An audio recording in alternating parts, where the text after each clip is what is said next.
La historia del último presidente electo de Argentina puede comenzar a ser contada a partir de los hechos que atravesaron a este país de Sudamérica, convertido en el final del 2001 en el centro de las noticias periodísticas con el abrupto final del gobierno de Fernando de la Rúa. Doctor Don Fernando de la Rúa. El periodo presidencial de la Rúa se inició el 10 de diciembre de 1999, con el triunfo de la alianza integrada por la tradicional Unión Cívica Radical y el Frepaso, venciendo en esa ocasión al candidato del justicialismo, Eduardo Duhalde. La alianza reemplazó en el gobierno a Carlos Menem, quien mantuvo el poder en la Argentina durante 10 años, periodo en el que los medios de comunicación acuñaron frases como concentración económica, exclusión social y relaciones carnales con los Estados Unidos. God bless you, Mr. President. God bless your country. And God bless our America. Pero la alianza creada para vencer al justicialismo terminó en fracaso. La primera baja importante en el gobierno de la coalición fue la de su vicepresidente, Carlos Chacho Álvarez, quien renunció al año siguiente. No renuncio a la lucha, renuncio a un cargo con el que me ha honrado la ciudadanía. Tras su ida del gobierno, todo el proceso comenzó a acelerarse. La verdad que hay que tener mucho estómago para uno compartir un sistema que la gente sospecha cómo funciona. Sumiendo a la alianza en una profunda crisis. Quiero decirles a los argentinos que lo lamento, pero que aquí no hay crisis. El agravamiento de la situación lleva a Ricardo López Murphy a hacerse cargo de la economía del país. Tras la renuncia de José Luis Machinea, el primer ministro del área. Esto tiene dos importantes beneficios. Su plan de rebajas de sueldos y recortes en la educación, entre otros, lo obliga a despedirse de la función pública a solo 16 días de asumir.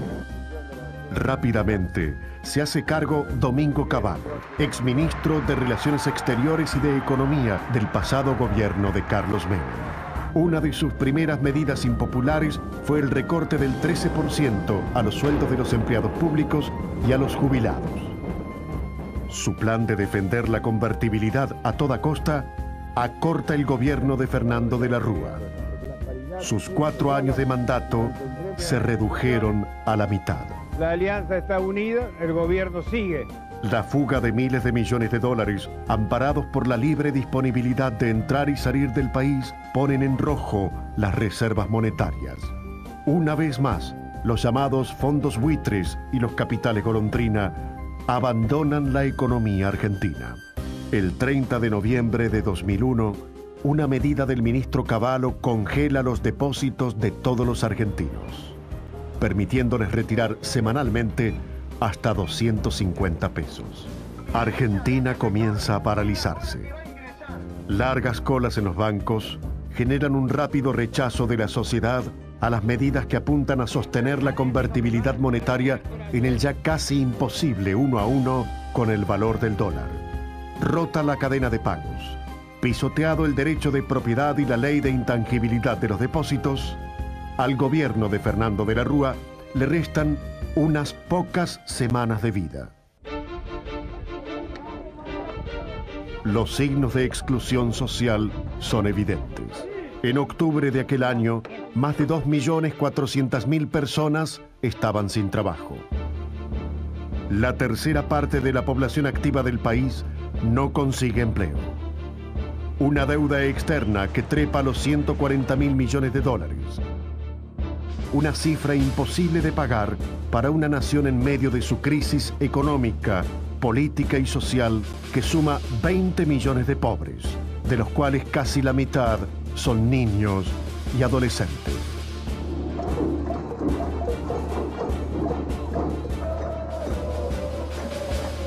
No tarda en hacerse sentir la respuesta de aquellos que ven atrapados en los bancos y en distintas entidades financieras todos sus ahorros. En distintos puntos de Buenos Aires y otras ciudades, grupos espontáneos de vecinos, sin banderas políticas ni organización, comienzan a agitar sus cacerolas en señal de protesta. La idea es rápidamente imitada por miles de personas. La crisis llega a su punto crítico.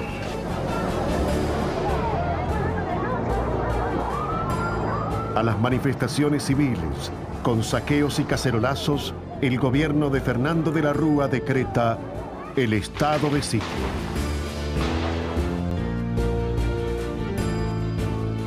El final se acerca. Se cree que la renuncia de Domingo Cavallo, el 19 de diciembre, y un ofrecimiento a las fuerzas políticas de la oposición de acordar la cogobernabilidad solucionarían las protestas. Pero todo fracasa.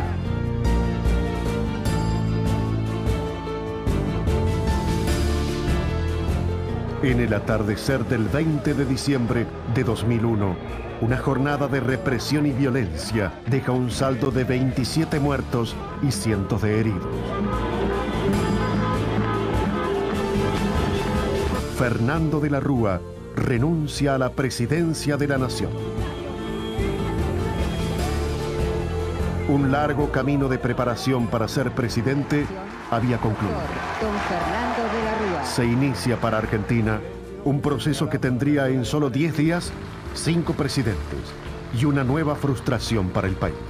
La imagen del helicóptero despegando desde los techos de la Casa Rosada con el renunciante Fernando de la Rúa quedará grabada en la memoria de los argentinos.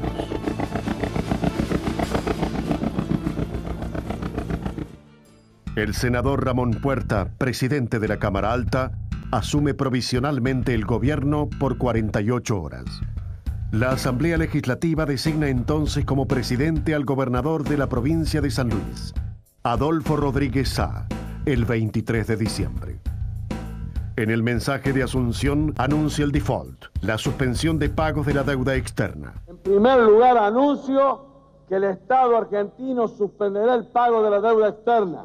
Su gobierno durará escasos 7 días, presentando su renuncia al cargo.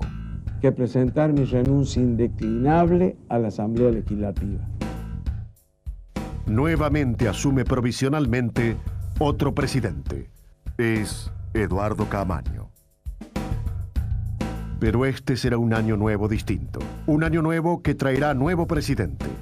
Aquel que fuera derrotado en las últimas elecciones presidenciales. Es el turno de Eduardo Duhalde, quien logrará terminar su mandato convocando a elecciones nacionales. Es decir, el que depositó dólares recibirá dólares. El que depositó pesos recibirá pesos. Su primer ministro de Economía, Jorge Remes Lenikov, anuncia la pesificación monetaria a $1.40 por dólar, abandonando la convertibilidad. La nueva paridad del peso va a ser de 1.40 respecto del dólar. Duhalde le pide a Néstor Kirchner que asuma la tarea de ser jefe de su gabinete. Kirchner declina el pedido al no estar de acuerdo con la implementación de la pesificación asimétrica. Muy pocos creían a esa altura de los acontecimientos las posibilidades del gobernador santacruceño de llegar a la Casa Rosada. Solo un reducido grupo de colaboradores compartían la mística de avanzar hacia la generación de una opción electoral en el país. Pero nada será fácil. Al hambre, el desempleo, la desnutrición infantil, el agotamiento de las instituciones, el descrédito general, la desesperanza, se suma la salida de la convertibilidad. Ya el peso no tendrá el mismo valor que la preciada moneda norteamericana. La ilusión de pertenecer al primer mundo termina. El dólar llega a rozar los 4 pesos.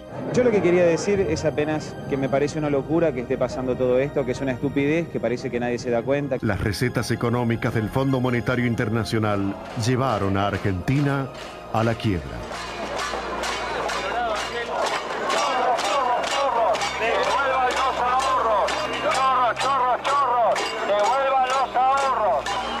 Las protestas abundan. Los bancos son el centro de los ataques por parte de ahorristas acorralados. Golpean en los televisores las imágenes de chicos muertos por desnutrición infantil en un país exportador de alimentos. Roberto Lavagna reemplaza a Remeslenikov en economía. Su tarea será enfrentar y obtener del Fondo Monetario Internacional un crédito que le permita al país superar el difícil momento.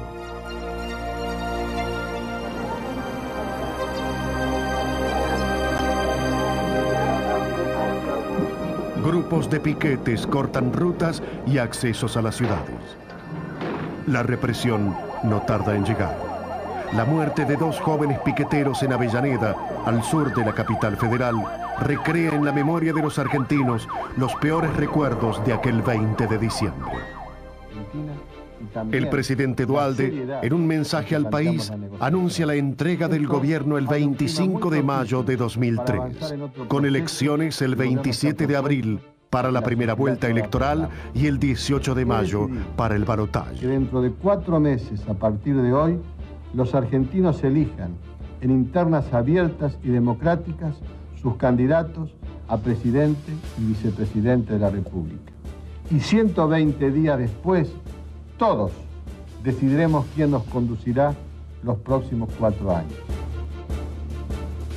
Se acortan los tiempos. El pueblo se enfrenta nuevamente ante una elección. El futuro de Argentina espera.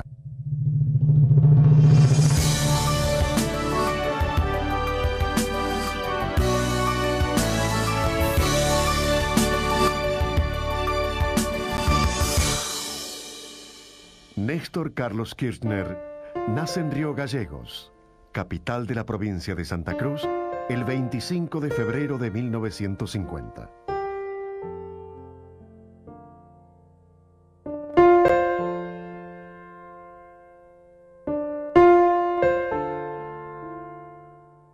Sus orígenes se remontan a varias generaciones que habitaron desde comienzos del siglo XX la Patagonia argentina. Aquella familia, con orígenes suizo-alemanes croatas, se funde con la nueva tierra que sus mayores eligen para vivir. Una tierra de pioneros y exploradores. Santa Cruz es la segunda provincia en extensión de Argentina, con 245.000 kilómetros cuadrados de extensión y una población de 220.000 personas. Son los primeros años de la década del 70. Como muchos estudiantes del interior de Argentina, su destino universitario lo encuentra en la capital de la provincia de Buenos Aires, la ciudad de La Plata, cursando la carrera de abogacía. Néstor Kirchner milita en el Movimiento Nacional Justicialista, integrando las filas de la JUP, la Juventud Universitaria Peronista, convencido de la consigna Cámpora al gobierno, Perón al poder. La vuelta al gobierno del peronismo tras 18 años de proscripción convoca a miles de jóvenes en todo el país, tratando de dejar atrás los gobiernos militares que se sucedieron y que retornarán pocos años después.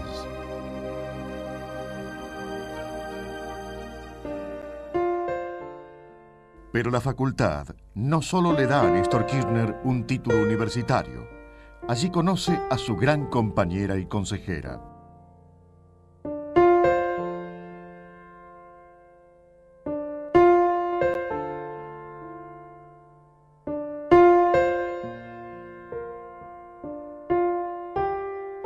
Con 25 años recién cumplidos, el 9 de mayo de 1975 contrae matrimonio con Cristina Fernández, colega recibida en la misma casa de estudios 4 años después. Unión de la que nacieron sus hijos Máximo en 1977 y Florencia en 1990. Cristina Fernández de Kirchner también asume la militancia política, acompañando a su marido en la gestión pública, primero como diputada por su provincia y luego como senadora nacional por Santa Cruz.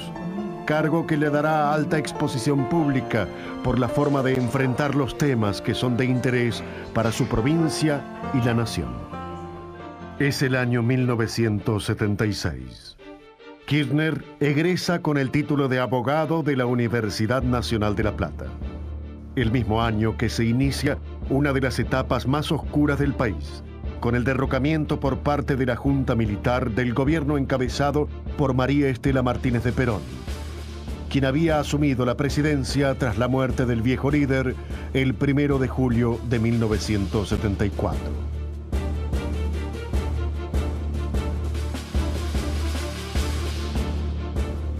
Comienza una oscura etapa del país. Miles de argentinos son secuestrados, encarcelados, asesinados y muchos de sus bebés robados y entregados a otras familias con pérdida de sus identidades. Kirchner regresa a Río Gallegos, donde inicia su carrera como abogado, siendo detenido y sufriendo atentados y persecuciones, mientras en La Plata desaparecen amigos y compañeros de la universidad. Las islas australes que integran por legítimo derecho el patrimonio nacional.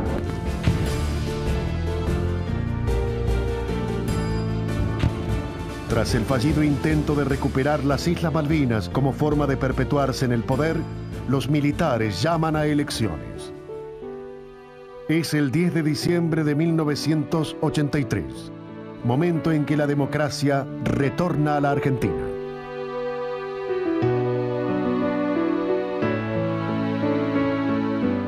El pueblo elige a Raúl Alfonsín como presidente por 6 años. Período que el gobernante Partido Radical no podrá completar. Saqueos e hiperinflación obligan a la entrega anticipada del poder al vencedor en las elecciones nacionales, Carlos Menem, en julio de 1989.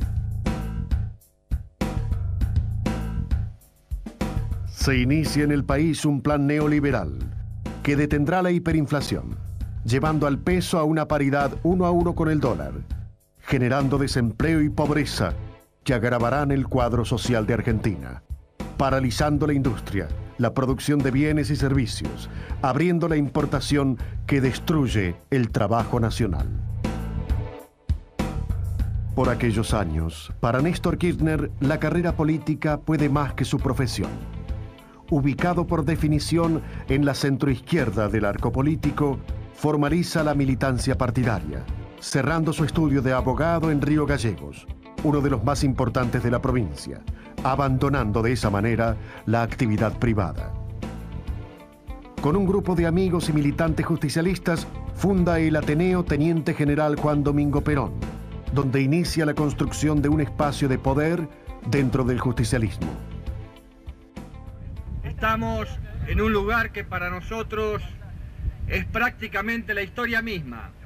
Acá, en 1981, cuando asolaba la dictadura en la Argentina, en esta casa fue la primer casa que se hizo política y donde se levantaron, después de 5 años de proceso militar, por primera vez las banderas peronistas y donde nos agrupamos 7 u 8 compañeros para iniciar esta tarea del Ateneo Juan Domingo Perón. Pero nada le fue fácil en el comienzo. Muchos recuerdan aún cuando en la lucha interna partidaria era derrotado y a la semana siguiente, con aquel grupo inicial de amigos, volvía para acomodar las sillas del local, sede del Ateneo, comenzando nuevamente con la prédica política. Recorramos la calle de nuestra provincia, organizándonos, confiando en que se construyen victorias con esfuerzo y con trabajo.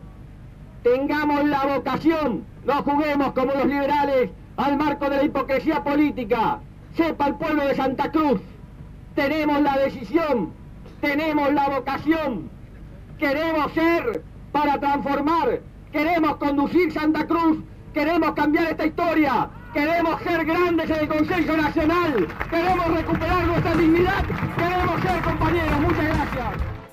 El primer escalón en el largo camino de la actividad pública fue el de ser elegido en 1987 intendente de su ciudad natal, venciendo por solo 111 votos, prometiendo a los vecinos un Estado promotor en lugar de benefactor. Tras 4 años de gestión, intenta lo que hasta ese momento nadie había podido obtener: saltar del gobierno municipal a la gobernación de la provincia. Se enfrentaba entonces con la herencia de sus predecesores, Arturo Puricelli y Ricardo Jaime del Val. Una provincia en ruinas, con sueldos atrasados, escuelas sin clases por paro docente y cuya deuda superaba los $1.000 millones. Néstor Kirchner, con apenas 41 años, asume, con el 61% de los votos, su primer periodo como gobernador, el 10 de diciembre de 1991. Gestión que se extiende hasta 1995, iniciando un vasto plan de obras públicas y poniendo en orden las cuentas provinciales. Es en este periodo donde afloran profundas diferencias con el gobierno central de Carlos Menem, por el arbitraje de la zona del Lago del Desierto y el acuerdo poligonal con Chile por los hielos continentales. Su posición de defensa territorial lleva al gobierno central al recorte de la participación de fondos nacionales a Santa Cruz y la derogación de la zona franca para su provincia. En 1994, Néstor Kirchner y Cristina Fernández representan a su provincia como convencionales para la reforma de la Constitución Nacional de la Argentina. Y la patria me lo demande. Jurando la nueva norma en la ciudad de Santa Fe. Néstor Kirchner es el primer gobernador reelecto de su provincia. Su segundo periodo al frente del Poder Ejecutivo, hasta 1999, lo encuentra con el apoyo de sus comprovincianos con más del 66% de los votos. Desempeñar fielmente. Son los años en los que se funda la corriente peronista, una línea interna del justicialismo, predecesora de la que presentará algunos años más tarde. Un espacio de debate y pensamiento político federal al que adhieren argentinos de distintos puntos del país, convencidos en que la política es la herramienta capaz de construir un país diferente. El plan de obras públicas continúa a lo largo de todo su mandato, prevaleciendo la construcción de caminos, hospitales de última tecnología en cada uno de los pueblos y en zonas rurales de la provincia. Viviendas para los habitantes levantadas con planes que permiten su concreción a través de cooperativas creadas para ese fin. El plan lleva a Santa Cruz a ser la provincia con menor índice de desocupados del país, construyendo la menor brecha entre ricos y pobres de toda la Argentina. La idea de igualdad se acerca a sus ideales. Los docentes provinciales perciben los mejores salarios del sector de todo el país. Los jubilados vuelven a recibir el 82% móvil de sus haberes en tiempo y forma, cobrando sus sueldos en fechas fijas, mientras que el personal activo recibe su sueldo el último día hábil de cada mes. Situaciones utópicas en un país en crisis. Una consulta popular previa a la reforma de la Constitución provincial lo habilita para presentarse una vez más como gobernador de la provincia con el apoyo del 52% de los votos, ejerciendo su tercer mandato hasta el año 2003. El cobro de las deudas que la nación tiene con las provincias productoras de hidrocarburos deja en manos de Santa Cruz acciones de la petrolera estatal YPF, que al alcanzar el máximo valor al momento de su privatización, son vendidas, y sus fondos depositados en la Reserva Federal de Estados Unidos, el sitio donde guarda sus reservas Argentina. Luego, con el inminente default que se produciría en el país, y ante la incertidumbre que generaba el cese de pagos de la deuda externa, los $530 millones son transferidos a 2 entidades de la Unión de Bancos Suizos, monto que le permite a los santacruceños tener asegurado al menos 3 periodos anuales de su presupuesto. Es el año 2000. Su idea de participar en las elecciones nacionales del 2007 va tomando forma. Pero la realidad política le tiene previsto otros tiempos. Su obra de gobierno, su trabajo ordenado en la administración pública provincial, su transparencia, el resguardo de los fondos públicos, la defensa territorial del país, lo llevan a proyectar sus objetivos al resto de los argentinos. El puntapié inicial se ubica en la época de la inauguración del nuevo aeropuerto de El Calafate, la puerta de entrada a los inmensos glaciares que conforman el Parque Nacional ubicado en Santa Cruz.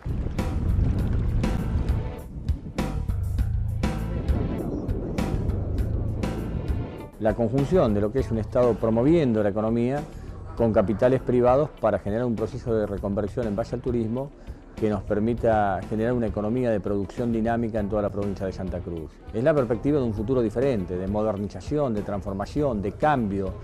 Es decir, que se puede evitar la resignación como metodología y que se puede construir desde un modelo diferente, no desde el pensamiento único, posibilidades diferentes y esperanzarnos en construir una Argentina que nos contenga a todos. Un Estado promoviendo, con capitales privados nacionales invirtiendo, generando trabajo, generando las posibilidades de una realidad en crecimiento económico, que decirlo en esta etapa parece prácticamente un sueño que pareciera una irrealidad, ¿no? Desde ese momento comienza un sinfín de visitas y actos para llevar sus ideas al grueso de la población, recorriendo cada una de las provincias argentinas.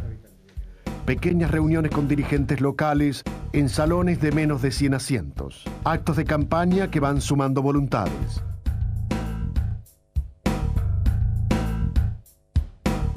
Su desembarco en Buenos Aires es apoyado no solo por peronistas, sino también por integrantes de otras fuerzas políticas. Y vamos a ayudar a construir la nueva Argentina, que no les quepa ninguna duda. El gobierno de Eduardo Duhalde no hace pie en la elección del candidato a presidente que represente sus ideas. José Manuel de la Sota, gobernador de Córdoba, no sube en las encuestas. Finalmente se baja de la candidatura, privilegiando su reelección como gobernador. Carlos Reutemann, gobernador de la provincia de Santa Fe, no termina de decidirse, debiendo responder a las preguntas de la prensa más de 100 veces no a su candidatura a presidente. Mientras tanto, Néstor Kirchner avanza en la campaña electoral con un proyecto claro que lo posiciona cada vez mejor en las encuestas. Futuro presidente de los argentinos.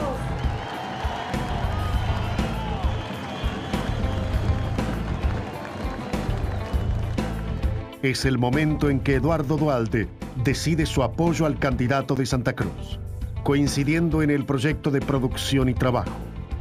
El ahora candidato oficial tiene al poderoso aparato justicialista de la provincia de Buenos Aires en movimiento, promoviendo su candidatura.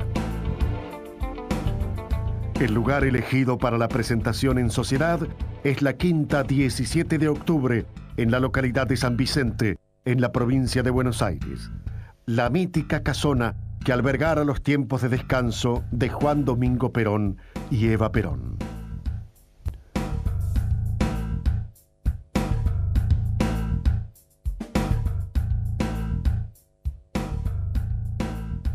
Y también decirle a los argentinos, desde Jujuy a Tierra del Fuego, que los fantasmas del pasado van a ser vencidos por la conciencia nacional y popular de un pueblo que quiere volver a ser definitivamente. Más de 300 actos de campaña, innumerables conferencias de prensa, cientos de reuniones con dirigentes y líderes de distintos sectores de la Argentina. Fueron componiendo el marco de apoyo a Néstor Kirchner, camino a la presidencia de la nación. Pero Kirchner no acepta que le elijan su compañero de fórmula. El presidente Duhalde prefiere a Roberto Lavagna, a quien Kirchner confirma como ministro de Economía en su futuro gabinete, dando previsibilidad a una de las áreas más sensibles. El elegido por Kirchner es Daniel Scioli, ex campeón mundial de motonáutica y diputado nacional y secretario de Turismo y Deporte de Argentina. Scioli acentúa la sintonía en los proyectos y objetivos para el futuro del país. La fórmula estaba completa.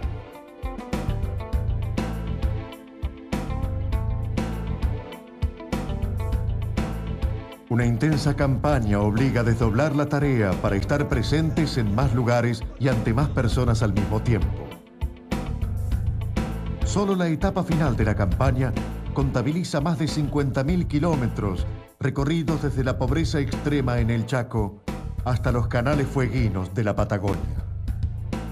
De esa campaña también participa activamente la senadora Cristina Fernández, esposa de Néstor Kirchner, quien también, a lo largo y ancho del país, llevó su voz y opinión, aún a riesgo de ser atacada ferozmente por sus convicciones.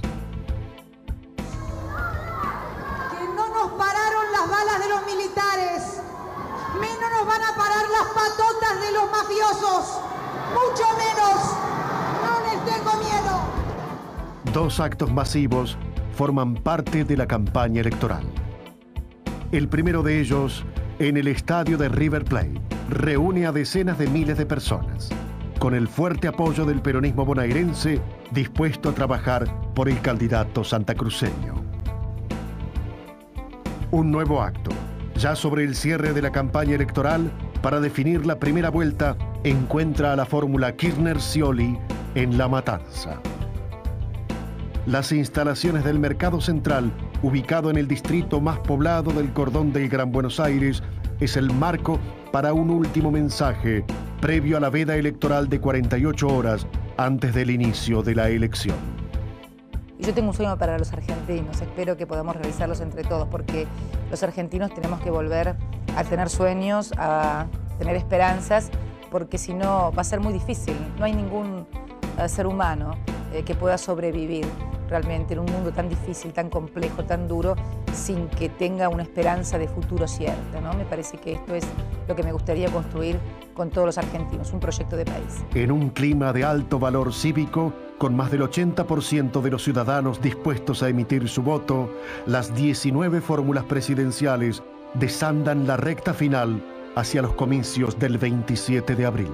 Una elección en orden y paz, que marca en solo 2 puntos de diferencia a las fórmulas que accederán a la segunda vuelta electoral con más de 4 millones de votos cada una. Carlos Menem, Juan Carlos Romero, por el Frente por la Lealtad.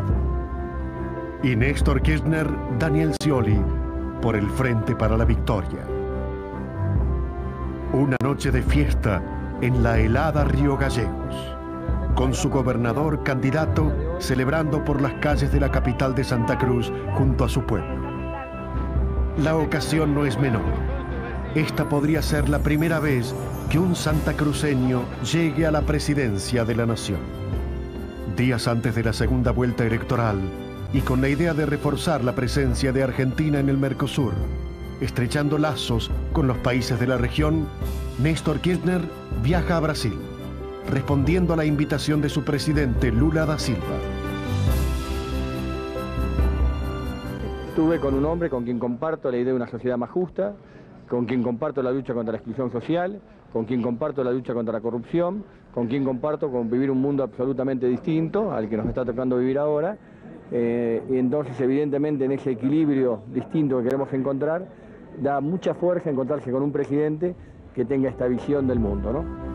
Con el fuerte respaldo dado a su persona, desde allí vuela a Santiago de Chile para reunirse al día siguiente con su presidente, Ricardo Lagos, con la idea de fortalecer el mercado común del sur, tanto en lo económico como en lo político.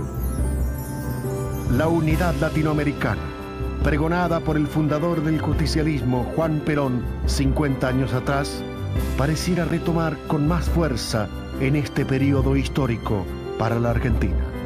Es que para Argentina, estrechar lazos con los pueblos hermanos de América Latina es comenzar a construir un espacio común que beneficie a sus pueblos. Es esta quizá la primera vez que un candidato a presidente de Argentina emprende un viaje a países vecinos y no a los Estados Unidos. Tras la primera vuelta electoral, el país se prepara para inaugurar en su historia un balotaje presidencial. Pero la segunda vuelta electoral no se cumple. El augurio que Néstor Kirchner pregonó a lo largo de su campaña, enfrentar en ese escenario al 2 veces presidente de Argentina, Carlos Saúl Menem, no puede cumplirse. El 18 de mayo de 2003 debían definirse 2 ideas antagónicas de país. La suerte de la elección estaba echada. Las encuestas de opinión marcaban un triunfo aplastante para la fórmula Kirchner-Scioli, con más del 70% de los votos, manteniendo Menem-Romero el porcentaje de votos obtenidos en la primera vuelta. Una forma de entender el futuro que millones de argentinos elegían para ellos y sus familias, defendiendo también lo que no se quería. Algunos intentaban mostrar el balotaje como la resolución de la interna del Partido Justicialista al llegar a él 2 fracciones de un mismo partido. Para muchos otros, el modelo neoliberal de país propuesto por Carlos Menem significaba volver a las recetas conocidas durante 10 años de economía popular de mercado, que llevaron a Argentina a límites de pobreza, deuda y desocupación, exilio e inseguridad nunca antes conocidos, en un proceso que el gobierno de la Alianza no pudo modificar, generando el peor de los finales aquel 20 de diciembre de 2001.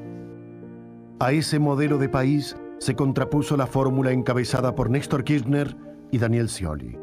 Un proyecto neo-keynesiano, donde el Estado pone al servicio del hombre su estructura para el desarrollo de la nación, generando obras públicas e infraestructura que tienden a mejorar la vida de los habitantes. Más escuelas, viviendas, hospitales, rutas y caminos. Un Estado presente, activo y promotor, con trabajo y producción para la población que es así dignificada por su propio esfuerzo.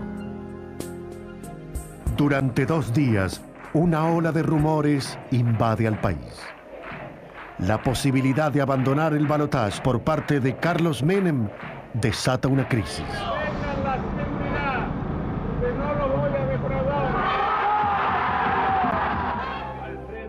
Hizo tanto por volver a ser presidente, desmintió tantas veces su renuncia, que su última jugada solo parece entenderse si buscó con su salida evitar una derrota jamás pensada, o si intentó debilitar institucionalmente al futuro gobierno. ¿Es el final de la carrera política de Carlos Menem? Aún no se sabrá, pero está claro que los argentinos eligieron un modelo de país que mire hacia el futuro, desterrando un proyecto neoliberal que se carga en la memoria de la mayoría de los argentinos como una pesada mochila.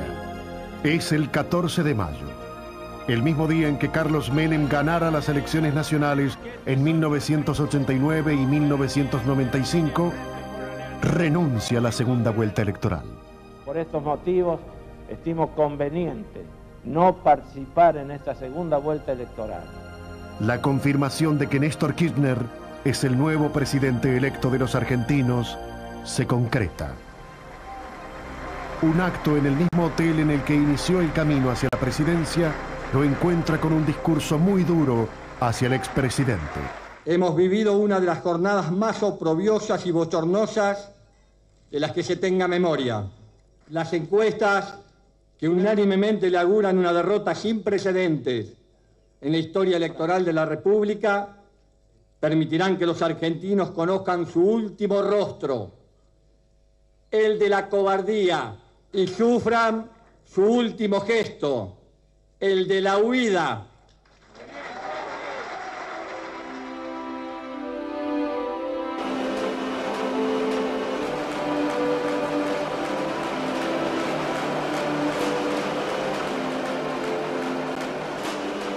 Su vuelta a Santa Cruz genera una extensa caravana hasta la Casa de Gobierno provincial. Con casi 10 grados bajo cero de sensación térmica, el pueblo de Río Gallegos celebra la llegada del primer patagónico a la presidencia de la nación. Un aire fresco del sur llega a la Casa de Gobierno. 5 días antes de la asunción, Néstor Kirchner renuncia a su cargo de gobernador de la provincia de Santa Cruz. Atrás comienzan a quedar los 11 años de gobierno provincial del ahora presidente de la Nación. Un emotivo acto ante 10.000 personas despide en Río Gallegos al gobernador y su esposa.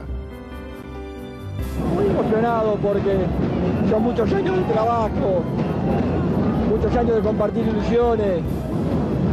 Después de poder despedirme de mi pueblo, después de 11 años y medio de gobernador así, no hay mayor premio en la vida. La emoción y la alegría se entremezclan en los presentes. ¡Viva Santa Cruz! ¡Viva la patria! ¡Los llevo anidados en mi corazón! ¡Muchísimas gracias! No es solamente la cantidad, es además la calidad del afecto, que es lo importante. Uno puede estar rodeada de muchos y no tener a nadie, y puede estar rodeada de pocos y tener todo, pero esto es todos y muchos, todos juntos. La firma de su renuncia y la conformación de su gabinete atraen la atención de la población. Sus nuevos ministros son en general más jóvenes que él, distinguiendo en ellos una renovada generación en cargos políticos. Sí, juro. Sí, juro. Solo a 48 horas de cumplida la primera vuelta electoral, mientras los ecos del resultado estaban frescos, una terrible inundación asoló la capital de Santa Fe. Una vez más, la solidaridad de los argentinos no se hace esperar. Cientos de miles de personas envían todos los elementos posibles para aquellos que lo perdieron todo. Muchas veces, la historia de Argentina registró la solidaridad de este pueblo, dejando de lado divisiones políticas y sociales. Pero quizá como nunca antes revivió en la memoria de los argentinos el terrible recuerdo del terremoto de San Juan, que cayó como un rayo en la provincia cuyana en 1944. Como aquel, quizá sea también un recuerdo cuya premonición auguria a los argentinos otros momentos de felicidad, nuevos momentos que acompañen el futuro de una nación que busca su destino. Es el 25 de mayo, la fiesta patria de Argentina que celebra la revolución de 1810. Inusualmente el cambio de mando se realiza en el Congreso de la Nación. Yo, Néstor Carlos Kirchner, juro por Dios, nuestro Señor y estos santos evangelios, desempeñar con lealtad y patriotismo el cargo de presidente de la Nación y hacer observar fielmente la Constitución de la Nación Argentina. Si así no lo hicieren, Dios y la patria me lo demanden.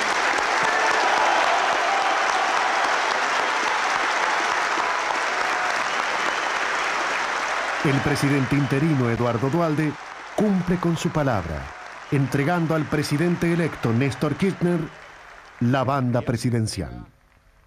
Queda ahora completar el mandato inconcluso de Fernando de la Rúa y gobernar por 4 años.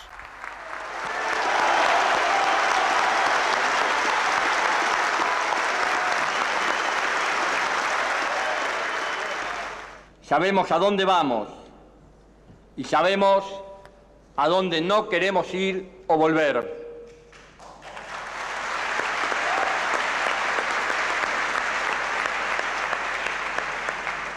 Vengo a proponerles un sueño. Quiero una Argentina unida, quiero una Argentina normal, quiero que seamos un país serio, pero además quiero un país más justo. Anhelo que por estos caminos se levante a la faz de la tierra una nueva y gloriosa nación, la nuestra. Muchas gracias.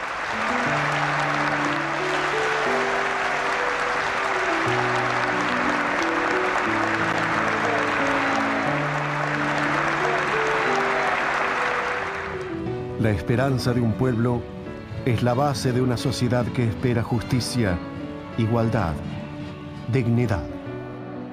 Muchos piensan que si le va bien al nuevo presidente en su gestión, les irá bien a todos. Esa esperanza nacida del crisol de razas que conforman la sociedad argentina amalgama el tejido social de una nación en la que todos sus habitantes se reconocen en el derecho de un futuro mejor. ¿Será Néstor Kirchner quien lleve a Argentina, este país de América del Sur, hacia un destino de grandeza? Toda su energía está puesta en ello. Le quiero decir qué es lo que sentimos que somos.